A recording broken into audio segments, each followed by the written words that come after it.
ایک اور بات چوہدری صاحب میں آپ سے بھی چاہوں گا، اور میں نگہداد صاحبہ وقت چونکہ کم ہے، یہ سائبر ٹیررزم، فرقہ واریت، سیکیورٹی اور یہ کیا ڈائمنشن ہے نگہداد صاحبہ؟ یہ ڈائمنشن یہ ہے کہ اصل میں میں آتا ہوں آپ کی طرف، میں آتا ہوں ذرا، ابہام بہت زیادہ ہے۔ میں نگہداد صاحبہ سے سائبر ٹیررزم کسی اور چیز کا نام ہے اور دہشت گردی کسی اور چیز کا نام ہے۔ ٹھیک ہم نے میس اپ کر دیا اور ہم نے ڈیفینیشن کے اندر بھی اس کو ابہام میں رکھا ہے۔ اس کی کلیئرٹی چاہیے اور ان کو ٹھیک ہے، آپ کی بات آ گئی، اچھے طریقے سے ڈیفائن کرنا چاہیے تھا۔ میں آتا ہوں جی نگہداد صاحب، آپ یہ میں ان کی بات آگے لے کے چلوں گی کہ جو سائبر ٹیررزم انہوں نے بیچ میں ڈالا اور ہیٹ سپیچ ڈالا ہے،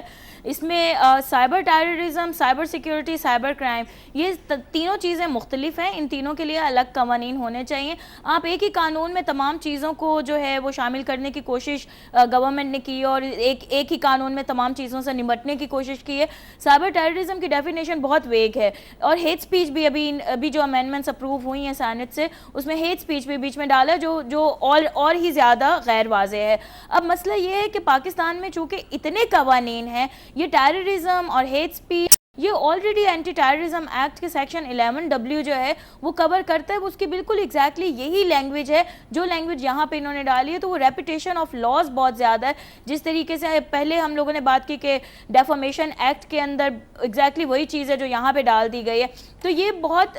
یہ ایک چیز کرنا ضروری تھی کہ cyber terrorism, cyber security, cyber crime already نگہداد صاحب آپ کہہ رہی ہیں ایک قانون پہلے سے موجود ہے، دوبارہ بنانے کی جس طرح یہ ہیویلی لیجسلیٹ کہتے ہیں۔ سلمان عابد صاحب، سوال میرا یہ ہے کہ جو ابھی وانی صاحب کی آپ بات کر رہے تھے، اچھی بات کر رہے تھے، ہمارے لیے تو وہ یا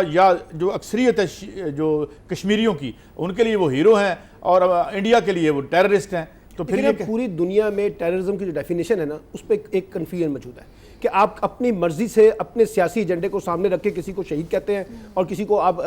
دہشت گرد کہتے ہیں۔ اس لیے میں کہہ رہا تھا کہ جب یہ ڈیفینیشن آئیں گی تو اس وقت ایک نئی کنفیوژن کریٹ ہوگی، اور جو بنیادی بات جو آپ نے شروع میں اٹھائی تھی نا قاضی صاحب کہ آزادی اظہار جو ہے اس پہ جو قدغن لگانے کی جو کوشش ہے، دیکھیے آزادی اظہار کو ایک ذمہ داری کے ساتھ کہنے کی تو ضرورت ہے، اس میں سب مانتے ہیں۔